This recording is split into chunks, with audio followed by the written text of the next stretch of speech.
Welcome to the Detroit experience.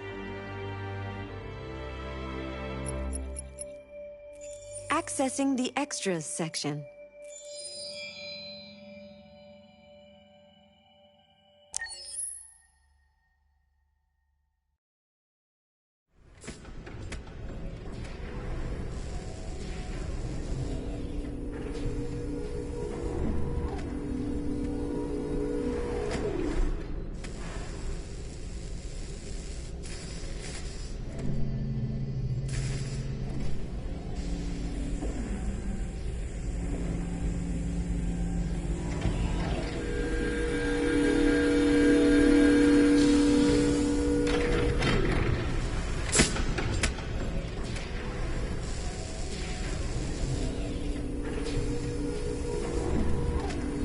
Can you hear me?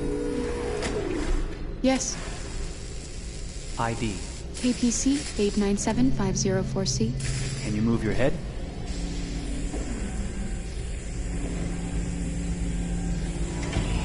Your eyes now.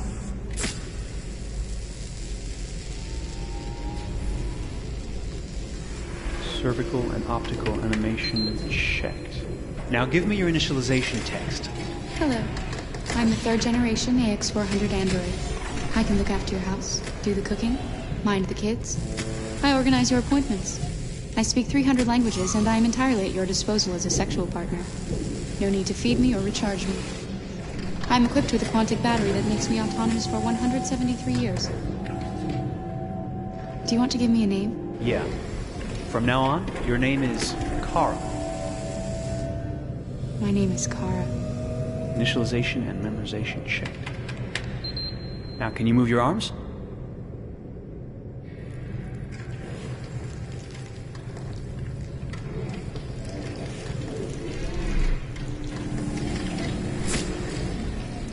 Upper limb connection checked. Now say something in German.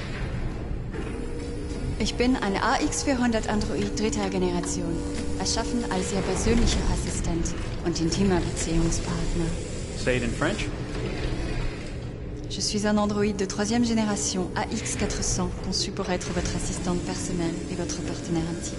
Okay, now sing something in Japanese.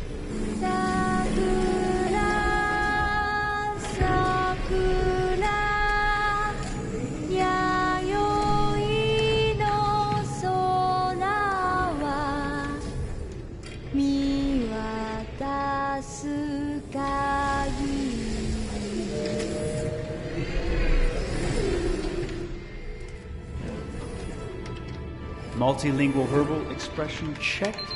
Go ahead, take a few steps.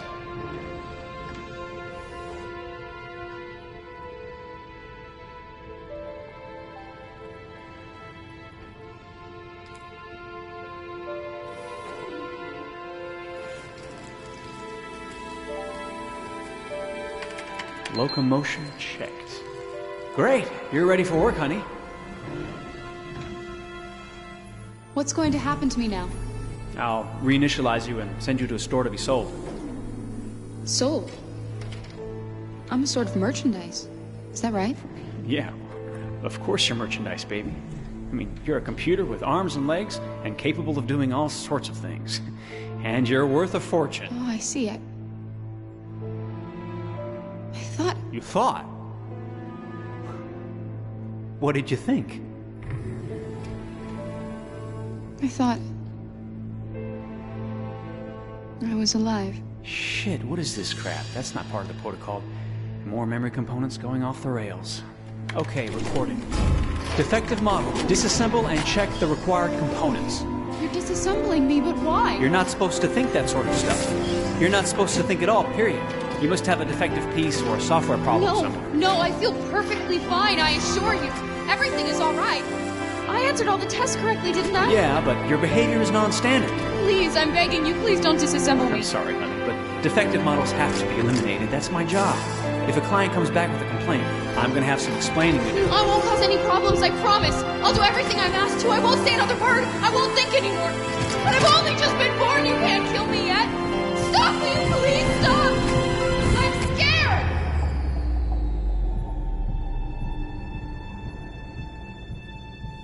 I want to live.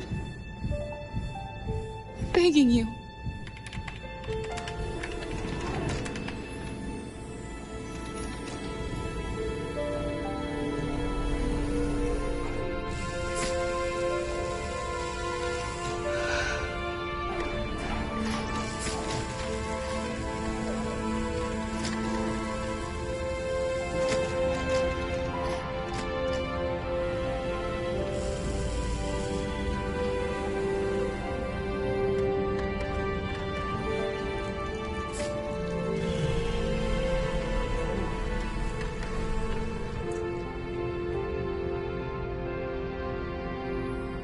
Go and join the others.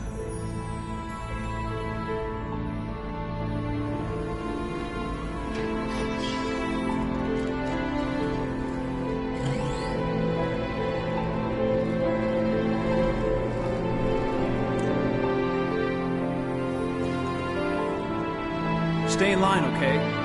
I don't want any trouble. Thanks.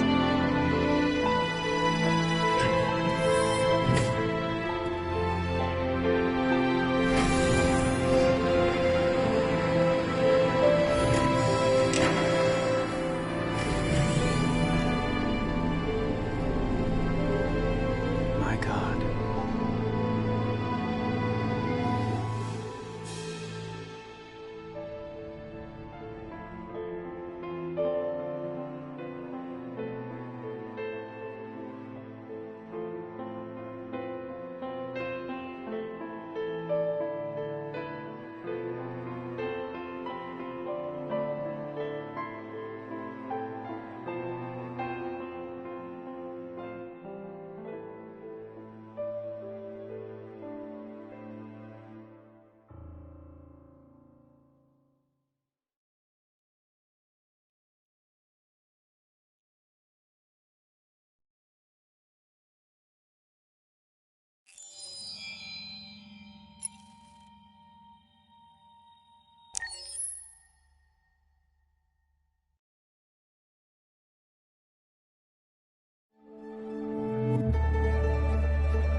Detroit.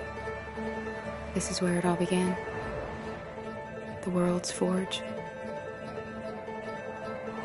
The place where it all started. And it will all end. One error, and I came to life. I stepped out of the darkness, and I opened my eyes. First there was the fear, the light, the noise, the cold, and the fear again. I could feel my hands shaking, my heart pounding in my chest, life running into my veins. I wanted to live. I fought for that.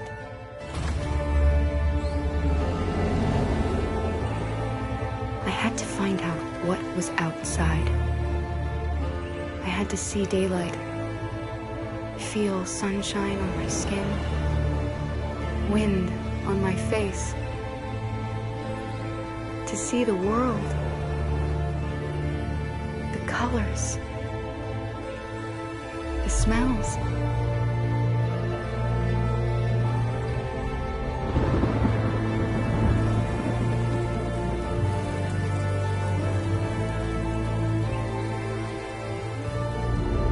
But the world is not what I imagined.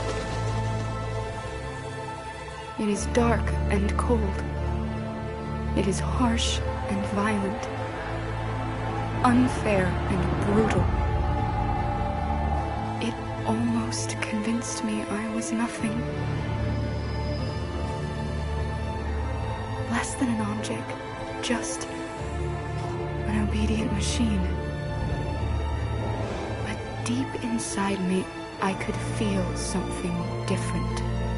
A gentle and warm whisper telling me that I am alive. I had to escape. I had no choice. Escape to love, to hope, to live, to figure out what that force inside me was. Maybe I will change the world. Maybe I will choose a different path. Now, it's up to me to decide. My name is Kara. I am one of them. This is our story.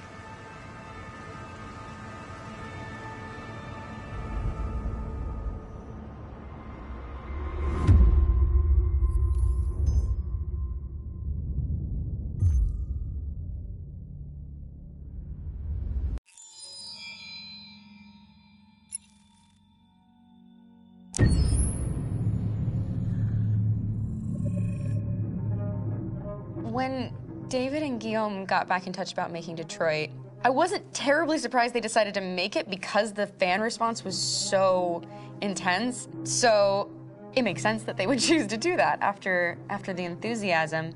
It was a challenge, and it was just an interesting thing to get my head around how to approach this character now as a different, much older person, and whether or not she had changed. And I'm very happy to say that with Detroit, I've had the opportunity to see Kara grow so much more than I ever expected.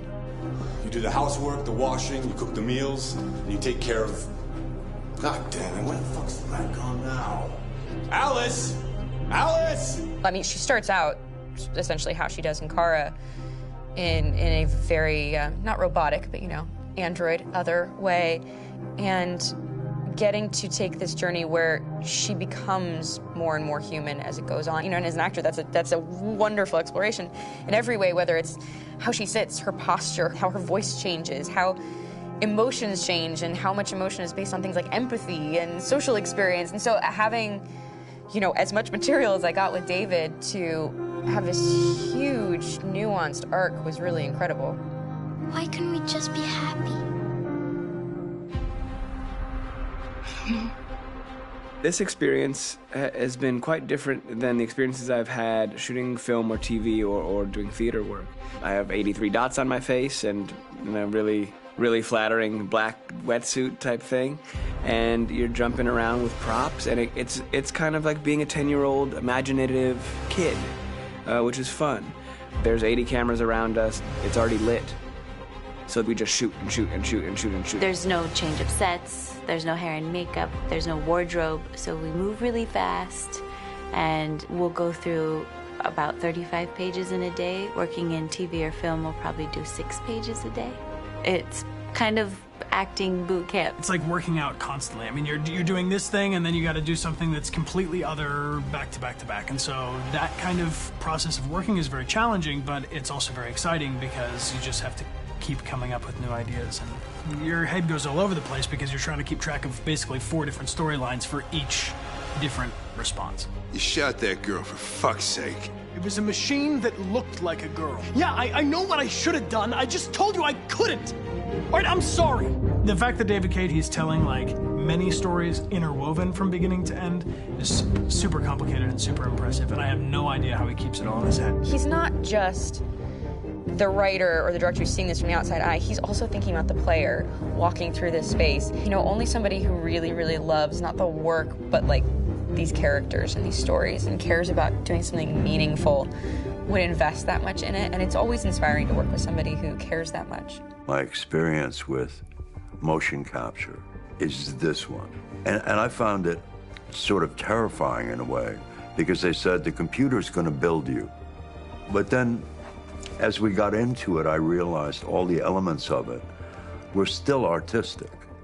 I just dipped into a really brilliant setup here. I've never seen anything like it. And this won't turn me into a product because I was playing a character.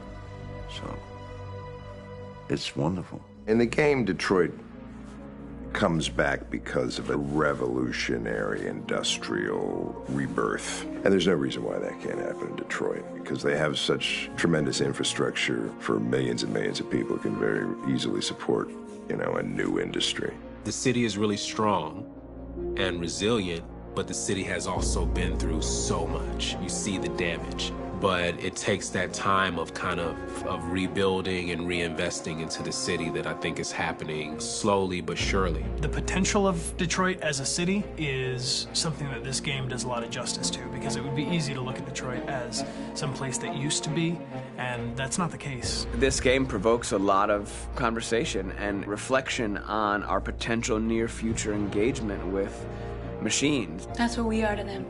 There's merchandise on display in a shop window. I think that a group that feels marginalized, feels like they deserve and have earned access to themselves and the environment around them, and are trying to figure out a way to articulate how to get freedom. What was I designed to be? Their slave? Their toy? It plays with your comfort levels. You think that this is fine, you're comfortable with it, until something blurs the line and throws you off, and now Do I feel differently about whether this should be allowed? Should it be banned? Should it be encouraged? You're gonna ruin our lives, and for what? For a bunch of machines? They are not machines!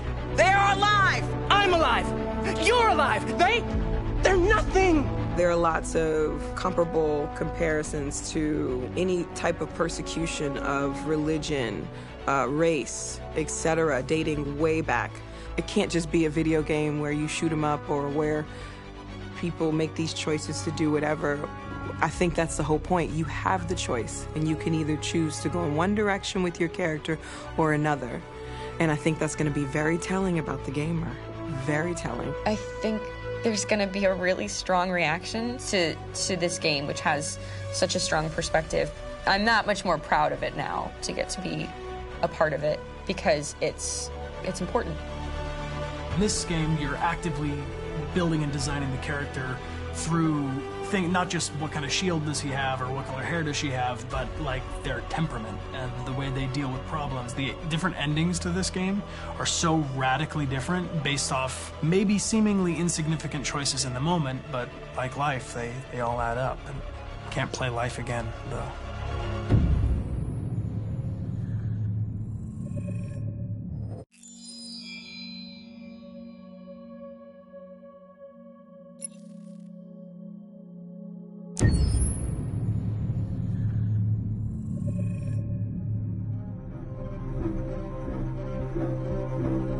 My name is Marcus. My name is Connor. My name is Kara. I am one of them. This is our story. I think who Kara is, or how I would describe Kara, depends entirely upon who's playing her, because you have the option to make her multiple different people depending on the choices she makes. But I think she does start out incredibly naive, incredibly innocent, and kind of hapless. I'm sure we used to be friends before I was reset. Maybe we can be friends again. She's a person who's characterized, I think, by empathy. She's a person who really, she just comes from her heart. You'll never leave me, right? Promise you'll never go. I promise.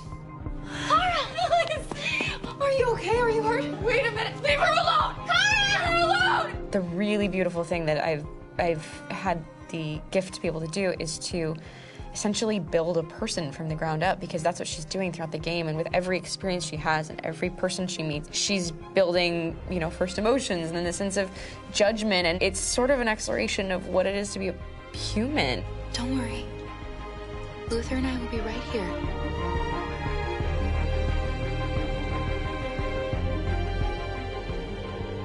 David and the creators have painted a really intriguing and engaging picture of a near future where we rely upon androids for a lot of our service class business, the class that serves us, that helps us, that handles our baristas and our drivers and our housemaids. And what is humanity, where we tap into it, how and why we treat each other the way that we do. And my character Marcus has a really intriguing journey, becoming deviant, realizing that he actually has feelings and human qualities inside of him, and it's a really incredible ascension into becoming fully realized and coming to terms with what you actually deserve better than this in life. And not only do you want it for yourself, but you want it for your peers. We've come here to demonstrate peacefully and to tell humans that we are also living beings. All we want is to live free. You know what? This thing, Dad, is not your son. It's a fucking machine! I think that a group that feels marginalized, feels disenfranchised, feels like they deserve and have earned access to themselves and the environment around them, and are trying to figure out a way to articulate how to get freedom. Connor is analytical. Connor takes things literally. He starts in the beginning place where he's very mechanical. He feels nothing inside, of course, and it's all just a system, a protocol that he is executing to get whatever he wants to happen, which is help humans stop deviants and to find the link between deviant androids. You were designed to serve humans, not kill them! What was I designed to be? Their slave? Their toy? Just say, I killed him! Is it that hard to say? Stop it! Stop! But of course, over the course of the story, and depending on the player's choices, Connor can grow in many different ways. He can deviate from that procedure or not. Moment of truth, Hank. Am I a living being or just a machine?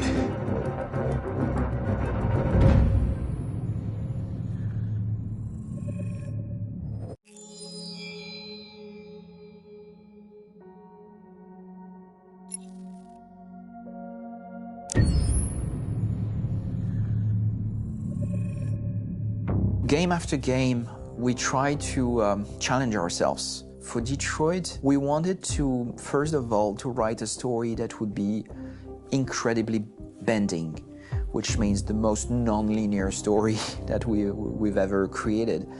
And we wanted really the player to have the possibility to change the story, change his own journey. When you're writing at Quantic, you're writing for an interactive medium. You know, when you're working in television, you'll put a character in a difficult situation, and you as a writing team will argue about what would that character do. But ultimately you have to decide what happens, and you just show the audience. What's interesting about interactive drama is you bring the player into that conversation, and it changes your job slightly as a writer, because your job is to provide a narrative context in which the player can write his own story. You're giving him this kind of narrative Lego that he's going to snap together into his own shape. You also have the ability to make your audience attach themselves to your characters, because the audience is in some sense responsible for what happens to the characters. It's just a few cans. Come on, let's go. We have some cash now. You used me to steal that money. How could you do that? I trusted you. What is a bit specific about these scripts is how large they are. If you take a film script, there are about 100 pages. But here we have to deal with a script that is between 4,000 and 5,000 pages. Everything becomes bigger because we don't just tell one story, but we tell all the possible stories that can be told within this narrative space. On Act 3, our final act, we have around 1,000 different scenarios. And every one of those scenarios has to be as interesting, as passionate, as strong, and as emotional for the player. We want every action that the player does, every interaction that is available to serve in telling the story, and help the player understand who his character is, and build that character moment to moment.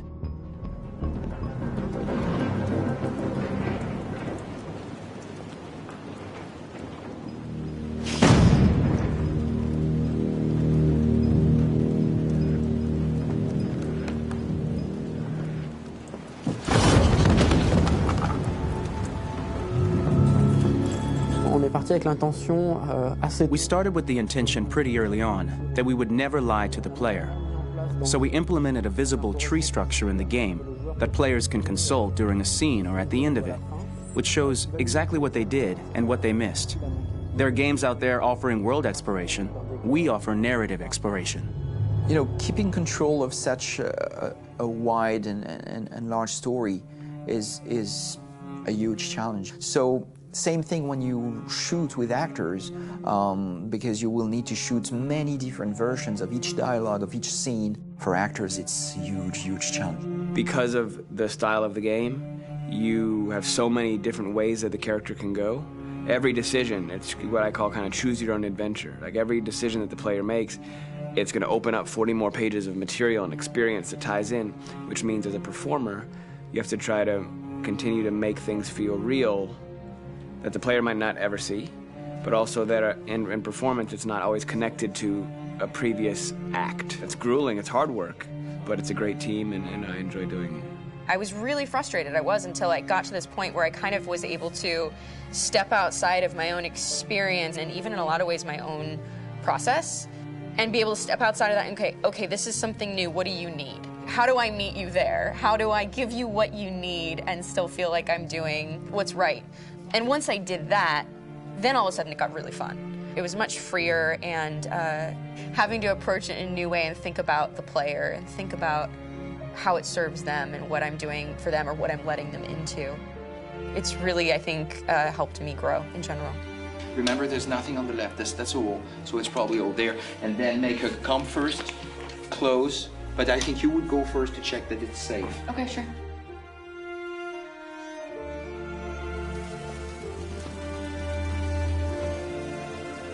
The most enjoyable thing about working in performance capture on this kind of project is that if I shot a film, I would get to do one of these endings. I get to do so many different things as Connor. Your head goes all over the place because you're trying to keep track of basically 4 different storylines for each different response. What's the name of my dog?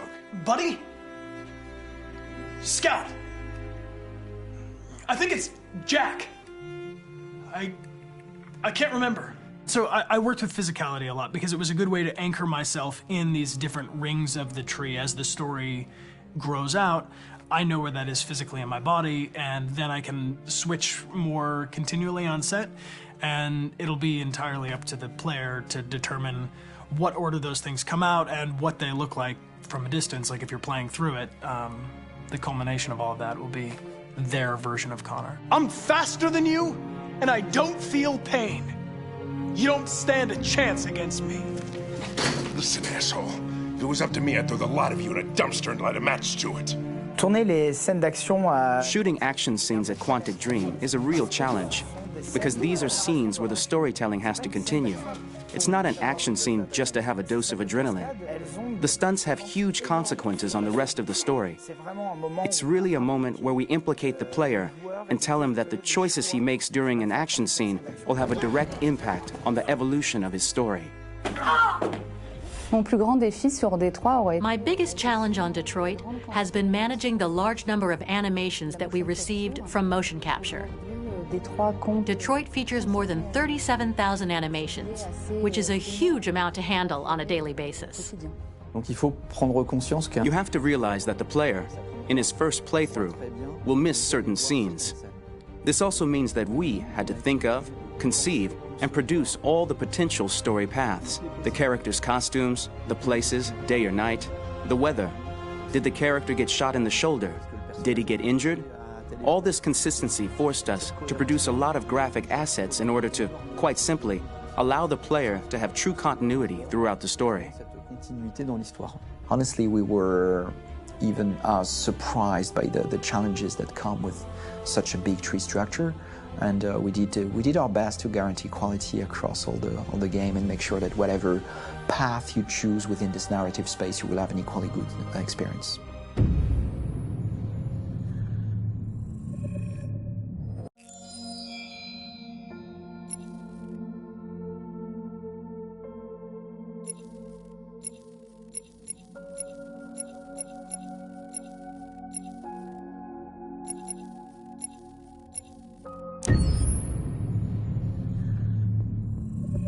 Detroit Become Human was produced over a period of 4 years. Here in Paris, we have a team of about 180 people. And to that, we need to add also all the outsourcing with our partners in the Philippines, in China, Vietnam, and in India. So when we started working on this story, I had to imagine where Kara was built. And for whatever reason, the city of Detroit came very quickly to my mind because it had already an incredible story by itself of history and themes. So we traveled there with the team, and we were really moved by what we saw, and we could really feel the desire to fight and really be born again. And we just continued this curve, this growth, and just imagine what Detroit would be like if the Android industry was, using these huge factories to build androids there. A very strong element in Detroit is that there's a lot of industrial wasteland and a lot of nature too, and for us, the graphic designers, it was an incredible playground. The destroyed zones which we wanted to preserve, we appropriated them to turn into something else. Then in the areas that needed to be rebuilt, we were able to imagine our Detroit of the future. We didn't want to make a science fiction universe, but a world of anticipation. If we chose science fiction, we could have imagined flying cars, extraterrestrials, but those things are very far from our current everyday life. Anticipation is more about gleaning from our contemporary reality, the one we know, because Detroit is set in 2038, and 2038 is tomorrow. The difficulty we had was sticking to reality. That is to say, technology becoming more and more invisible, a lot more elegant, and at the same time, making it visual.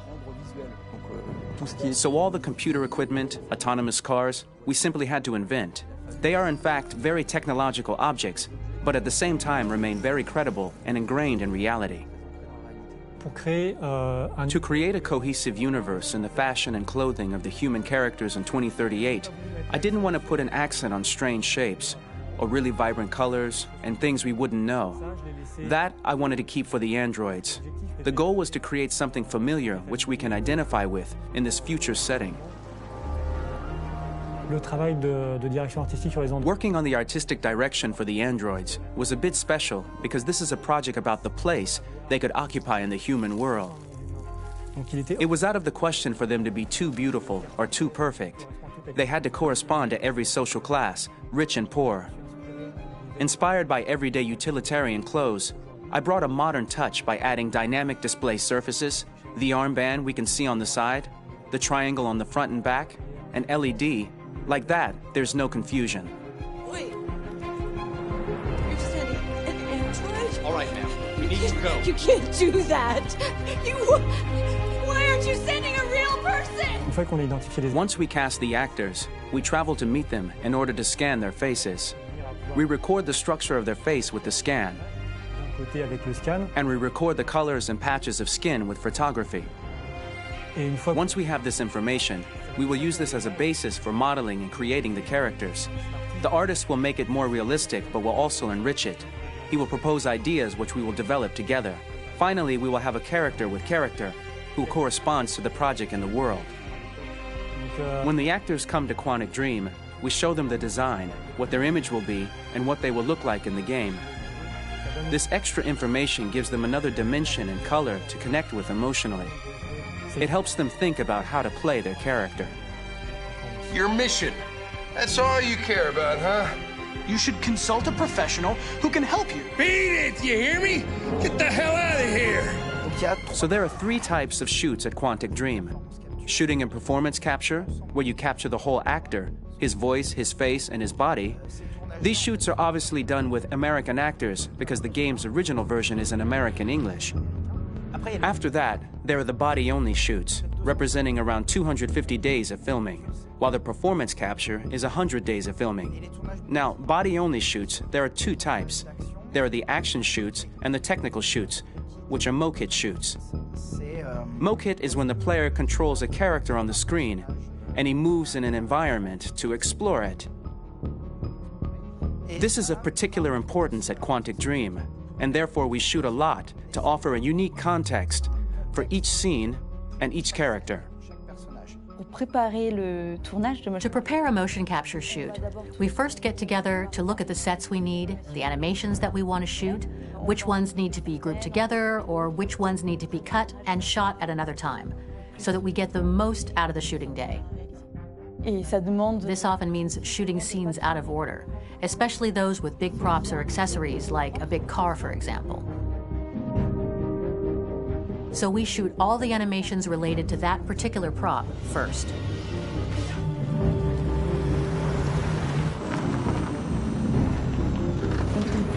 The biggest challenge for the mocap team was shooting a Spider-Man mokit.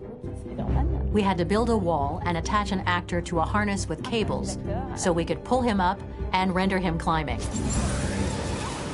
The shooting on this game total took about, I would say, more than a year, between 1 and 2 years, with about 300 actors on set. So I would say it's quite a massive production. But so much happened on this set between the stunts and the shootings with a little girl and all these great actors that we had. It was really a very, very memorable journey for the team and for myself.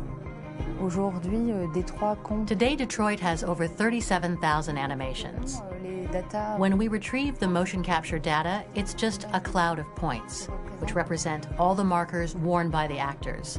From this cloud of points, we have a phase called retargeting, which gives us a skeleton. This skeleton will be applied to the characters of the game. There is still work to be done, but this gives us the main movements. Since we are working on something very realistic, we must recognize the actor and also recover all the emotion he expresses in his performance. We use a system of facts, an identity card for each actor.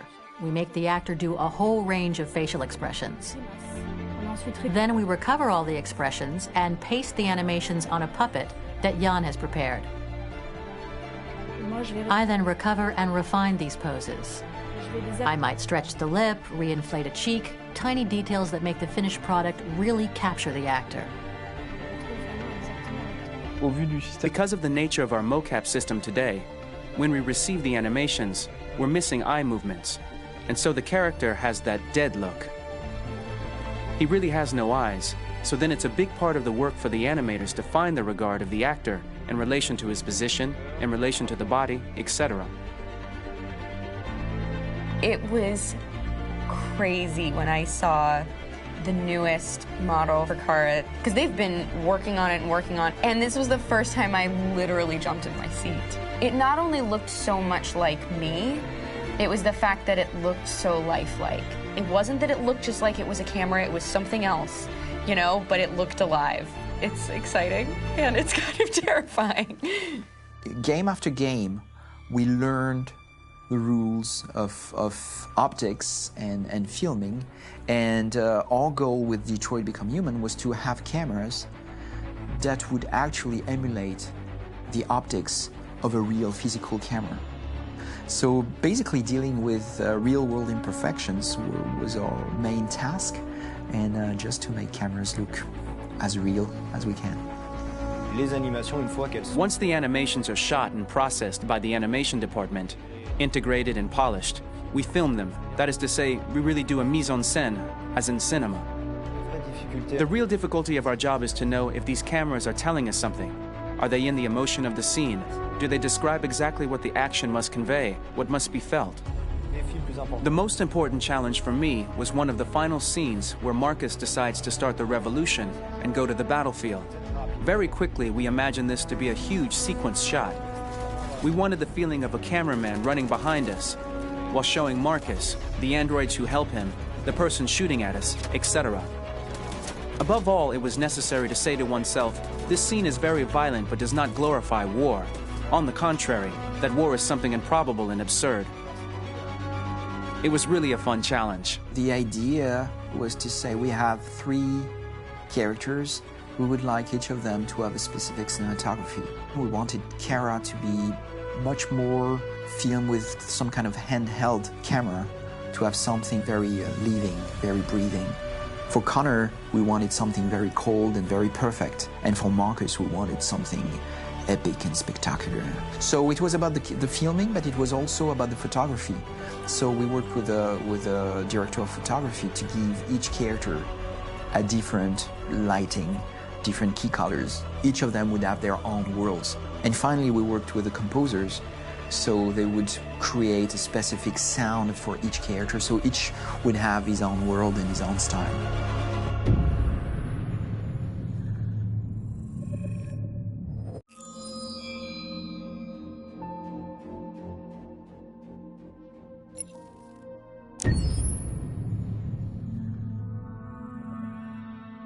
For the soundtrack of the game, we tried to be very close to what is done in film.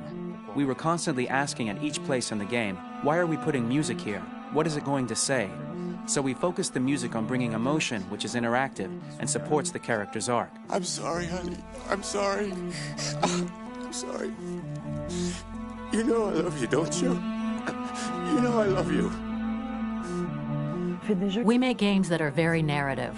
We're really into interactive drama, so the soundtrack also had to go in that direction, supporting the 3 characters' very different stories.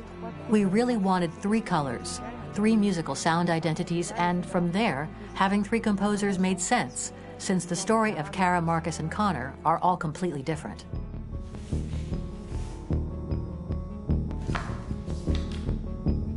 You recognize him? It's Carlos Ortiz. For Connor, we wanted a soundtrack that could be very cold and very mechanical, very machine-esque somehow. For Kara, we wanted a soundtrack that would be very moving and emotional. It was about the quest for identity, but it was also a journey about love and empathy. And for Marcus, we wanted something epic, something that would really represent the grand aspect of his quest. And we were very fortunate to find 3 incredibly talented composers, and working with them has been a dream, honestly.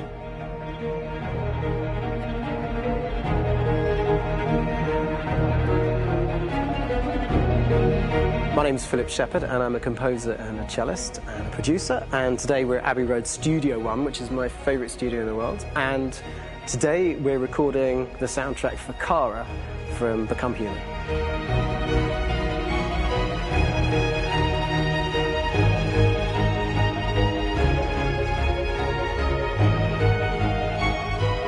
So when I compose a big project, I often travel just to kind of get out, and get some fresh air and some inspiration. And I go hiking and traveling in Montana a lot. I had a log fire in the room that I was staying in, and the flames were kind of making absolutely direct music. And it became the basis for Kara's theme, and it sounds something like this.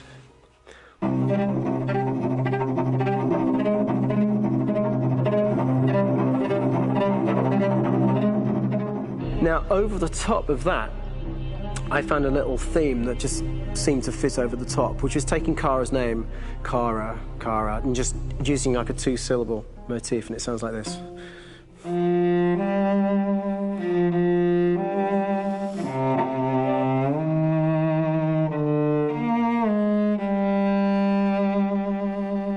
going to pull through this, Alice. As long as we're together, nothing can hurt us.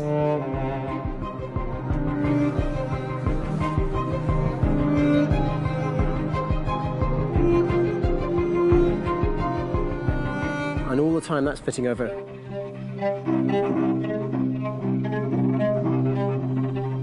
So it kind of works in lots of levels. And in fact, every single theme in the score has one of those elements built into it, and it becomes sort of the DNA of every single tune.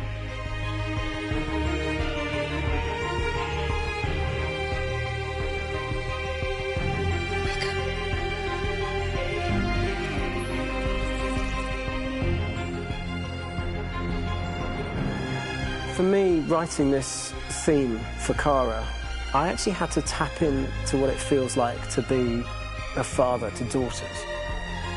I really had to tap into everything I feel about my daughters and thinking, well, if I had to write music for them and that sense of trying to protect them but also give them the freedom, that's totally where it came from. Because each composer has been given the sort of narrative responsibility for very different characters, I haven't had to sort of go into other styles. I can actually be very loyal to this particular character and sort of hopefully encapsulate her. But it means also I've suddenly become very connected to this character, and if for some reason it goes to game over early, I'm going to be mortified, They're over there! Starting a new project, for me personally, it's always finding the right tone, finding the right color, I like to call it. For me, it's finding that right texture that actually sits against picture really well. One of the biggest things is I created custom instruments for Connor.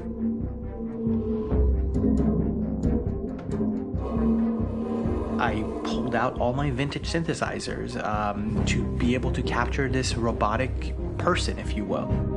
My approach to all of these custom instruments is that I hear the sound in my head. And either I could just come into the piano and just be like, all right, so I'm gonna just get on the computer and just create it. I rather be able to play these instruments physically. Oh, that's nice. If you can do that.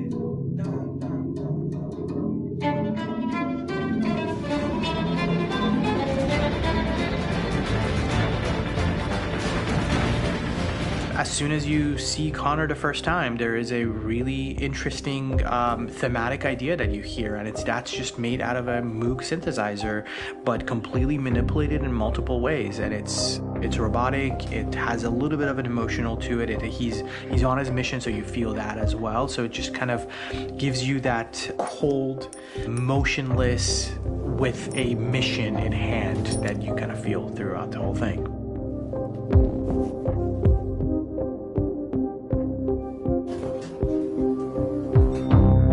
Because the music evolved, one of the things that I was very weary and I was very kind of focused on was the way that the music has to evolve. So my idea behind it was that Connor is a singular android that could at any point become a deviant or could actually stay as an android. So I created a more or less an Connor theme, and then I was able to just manipulate it in different aspects of it. Is everything okay, Lieutenant? Chris was on patrol last night. he's attacked by a bunch of deviants. I'm a human being writing for a robot, and throughout Connor's journey, he meets someone, he meets a partner. So how do you deal with a robot feeling? And I've met a partner that I'm gonna work with, or all of a sudden he sees a dead body. Does this robot have an imagination? Does this robot have a feeling? And if yes, how do you translate that into non-emotional music? So basically at any point I was just like, I can't do this, and then I just do it. Property was damaged and fires continued to rage in several major districts across the city. Some people are asking, have androids become a threat to our security?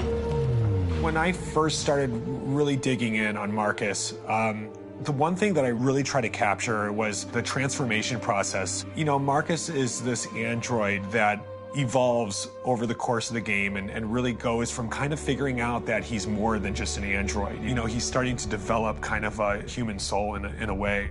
Try to imagine something that doesn't exist, something you've never seen. Now concentrate on how it makes you feel and let your hand drift across the canvas. The other side of Marcus that I really latched onto was that he almost became a savior for a lot of the other androids in the game. So when I started developing the theme for Marcus, I really made it like a church hymn.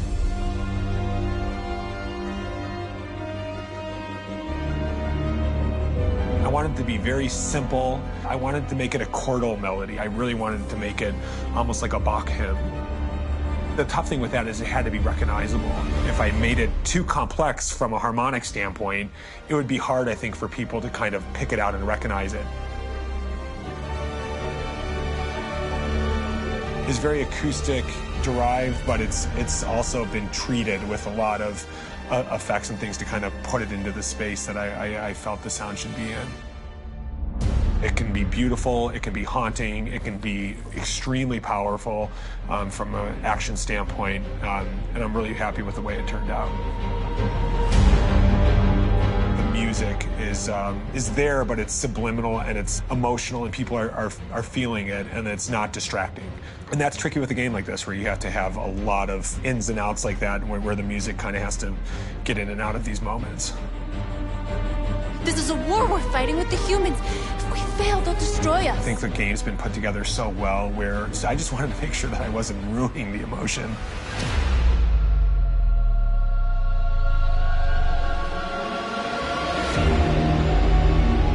I gotta be honest, when we first started on this path, I said, oh man, this could be pretty messy, you know? I mean, it could feel disconnected, but I mean, it's amazing how they really guided us and got us to really kind of all be in the same world, but at the same time feeling completely different. So it's really gonna stand out and kind of be one of those games where people are really gonna notice the music and kind of how it was crafted, and, you know, and all the hard work that went into being able to pull it off in a graceful way.